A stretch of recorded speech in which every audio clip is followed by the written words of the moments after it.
चालाक बंदर की होशियारी। एक घना जंगल था जहां बहुत से जानवर खुशी खुशी रहते थे।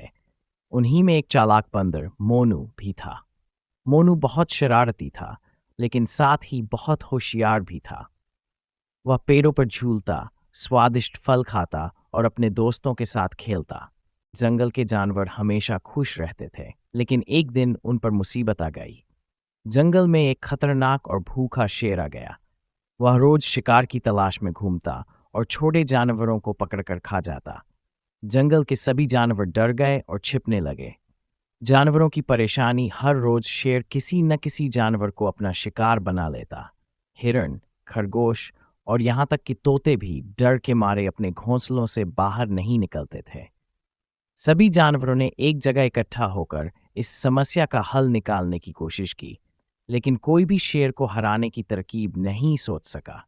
मोनू की तरकीब। मोनू, जो बहुत होशियार था, एक जबरदस्त तरकीब सोच चुका था। वह सभी जानवरों के सामने आया और बोला, मैं शेर से छुटकारा पाने का एक तरीका जानता हूं। सभी जानवर हैरान होकर उसकी तरफ देखने लगे। मोनू ने कहा, हमें बस शेर को एक जाल में फंसाना होगा। जानवरों को पहले यकीन नहीं हुआ, लेकिन मोनू ने अपनी चालाकी से उन्हें मना लिया। अगले दिन मोनू एक बड़े पेड़ पर चढ़ गया और जोर जोर से चिल्लाने लगा, बचाओ, एक और शेर हमारे जंगल में आ गया है। ये सुनकर जंगल का खतरनाक शेर चौंक गया और बोला, क्या, मेरे जंगल में दूसरा शेर? वह तुरंत मोनू के पास पहुंचा और बोला, मुझे उस दूसरे शेर का ठिकाना बताओ। मोनू होशियारी से उसे जंगल के एक पुराने कुएं के पास ले गया और बोला, वह शेर इस कुएं में रहता है। अगर तुम बहादुर हो तो उसे भगा दो। शेर ने गुस्से में दहाड़ते हुए कुएं में झांका।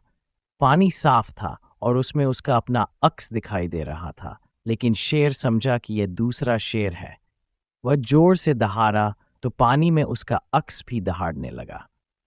गुस्से में आकर शेर सीधा कुएं में कूद पड़ा और पानी में डूब गया। जंगल के सभी जानवर पेड़ों के पीछे छिपकर ये नज़ारा देख रहे थे।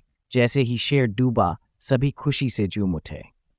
जश्न और खुशी। अब जंगल एक बार फिर सुरक्षित हो गया था।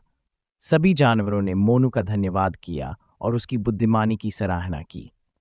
मोनू को जंगल का सबसे होशियार और बहादुर बंदर माना गया। बुद्धिमानी और अक्ल से बड़ी मुसीबत का हल निकाला जा सकता है। जैसे मोनू ने अपनी चतुराई से शेर को हराया, हमें भी हमेशा समझदारी और होशियारी से समस्याओं का समाधान निकालने की कोशिश करनी चाहिए।